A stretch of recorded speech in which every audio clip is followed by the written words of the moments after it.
Hi, everyone. It's Brandy Horton. I'm the Vice President of Communications at Rails to Trails Conservancy. It is my honor and my privilege today to be joined by Governor Eric Holcomb of Indiana. He is being celebrated as the 2021 Doppelt Family Rail-Trail Champion. Welcome, Governor. It's so nice to have you. Great to be with you, Brandy, and everyone else. Well, as you know, the Rail-Trail Champion Award is bestowed upon an individual for their above and beyond leadership, volunteerism, work for trails. And in Indiana, I think we would all say, you have just done above and beyond work to advance trails, to accelerate trails. There has been this incredible trail vision in the state for a long time. And as I understand, your leadership is really just ratcheting it forward. Yeah. So tell me, why are trails so important to you and to your vision for Indiana? Well, I mean, we'd have to go back a ways into my childhood, I guess. I mean, it's just not just in me, but in a lot of Hoosiers along the way. But I grew up going to state parks and for birthdays and holidays and family reunions, and we'd always end up out on a trail. In hindsight, I guess it was probably my parents who wanted us to burn off the sugar or burn off some steam, maybe, but it was just part of what we did every year. And then that on other, trips, maybe even around the country, we would look for those kind of same trail opportunities. So I grew up with it. Obviously, trails to me, like few other experiences that you could immerse yourself in, they really adapt to your mood. Whether it's you're wanting to burn off steam or if it's you're wanting to walk on the trail alone and maybe think, or if it's, with my wife and dog. We have a favorite state park here in Indiana. And if we get 5 miles outside of the park, my dog is saying, roll the window down. I want to stick my head out because I know I'm going to be on the trail, and never gives us time to even unpack before we have to go hit that trail. So I think trails to me have just been a place of not just being able to be alone, if you want that, or go out with friends and family. And it truly kind of just underscores that, sometimes the most simple things in life are the finer things in life. And it's probably of no surprise to anyone that trails seem to be kind of a poet's natural office.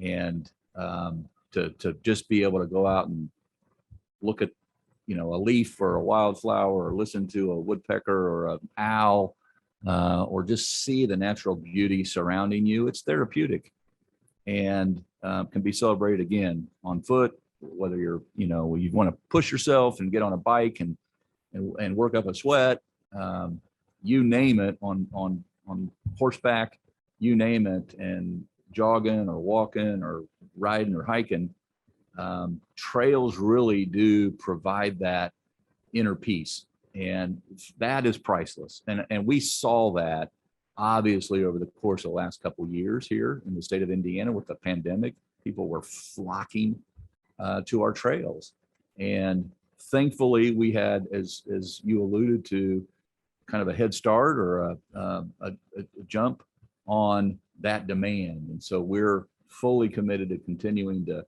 build these connections throughout our entire state. That's really powerful. And I love to hear of your personal lifelong experience with trails and the outdoors, because I do think it gives you a deeper understanding of what trails can do. And when you think about your vision for the state, the things that you hope for that trails can deliver, what are you looking for? Why trails? Why the commitment to trails that you have for the state of Indiana? Well, beyond the therapy that I need, I guess, every day, every week over the last couple of years, especially, really on top of that, trails are another natural way to erase lines or divisions in society. And I'm passionate about that. In a state like Indiana and 49 others and territories, quite frankly, we all live relatively very close to one another, whether it's in an urban or rural or suburban neighborhood or community. And if you rise up 500 feet and look down on the state of Indiana, we're closer than we may live our lives. And trails connecting us to each other, and knowing that if we have the financial wherewithal and the will and the commitment to connect urban, rural, suburban living, then we expose ourselves to a world outside of our daily lives. And that is a really good thing. In turn, we get to pull each other closer together and bridge those divides. And so from, the early buffalo and deer trails all throughout the state of Indiana, and how that, encouraged migratory patterns, here we are again, encouraging migratory patterns that will go from one end of our state to the other, and to be able to connect every Hoosier to the reality of living within 5 miles of trail access. This is something that was a goal at one time that was pretty lofty, second guessed by some, maybe not inside of what you do for a living and what I now am part of. It's part of my job. But now we're starting to see that reality be developed. And when you can connect not just these cultural trails and arts and our heritage trails and our Indiana Glass Trail, and we have brewery trails and tenderloin trails. We got trails for everything. But now we're connecting communities together, and ultimately our country. So couldn't be prouder of the work that we do, and then just the satisfaction of the feedback that we get from those who are using the trails makes it worth every penny and a lot more.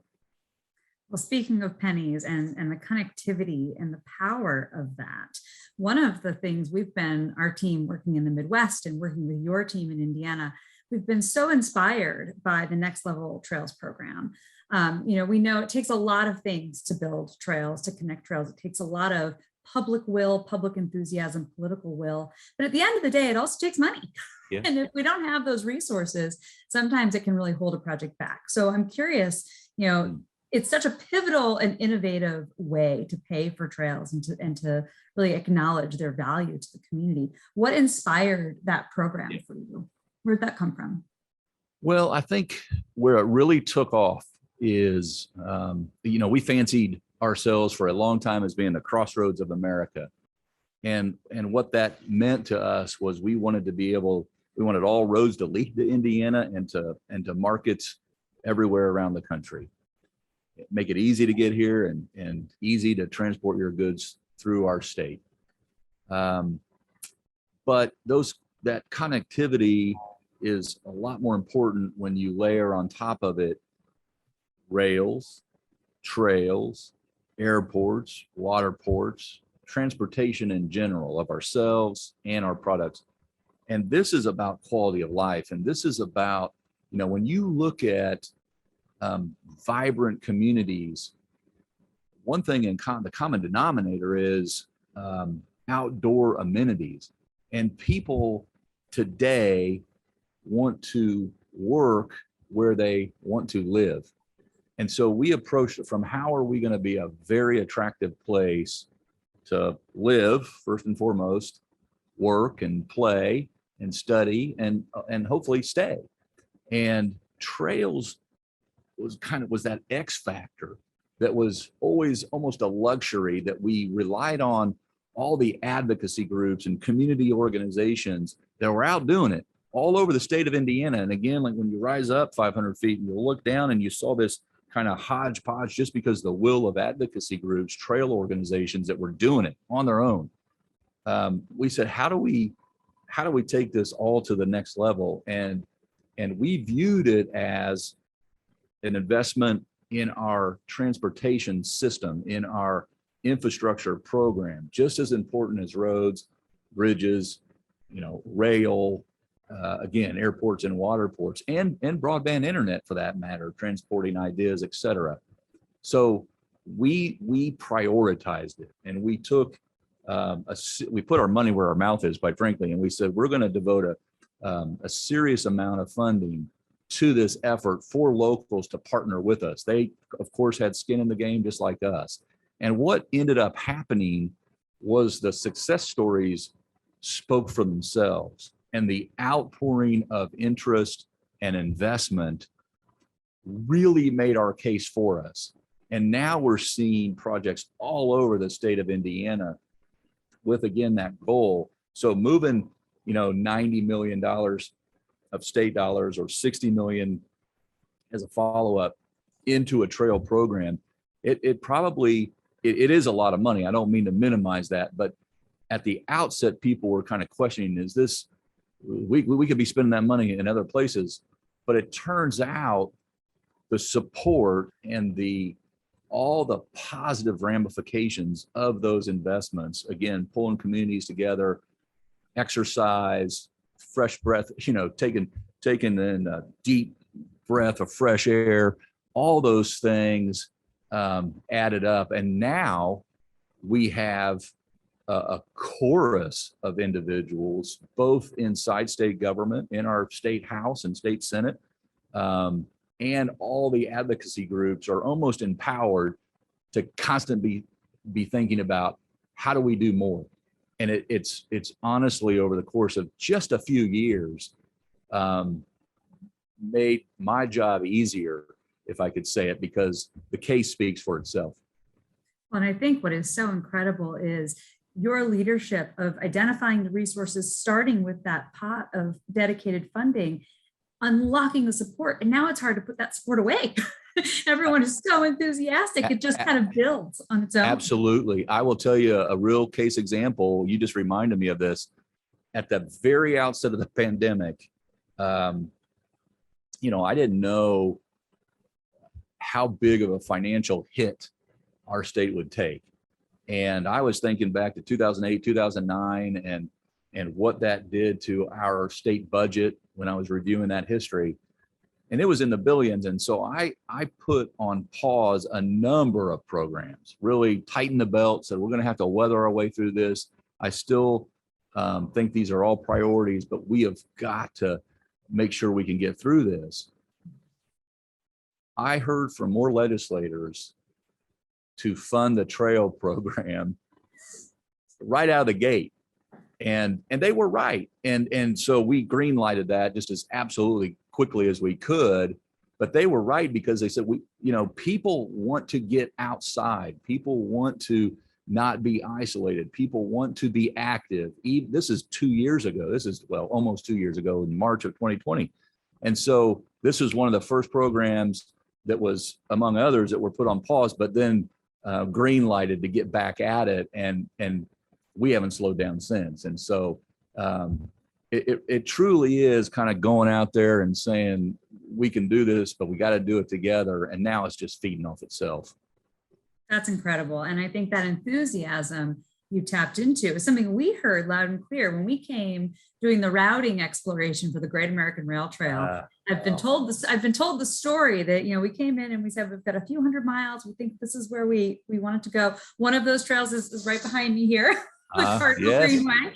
But folks in your office said, can we get more? Can we have more trail? Can we actually stretch it like a little left, a little right, a little over here?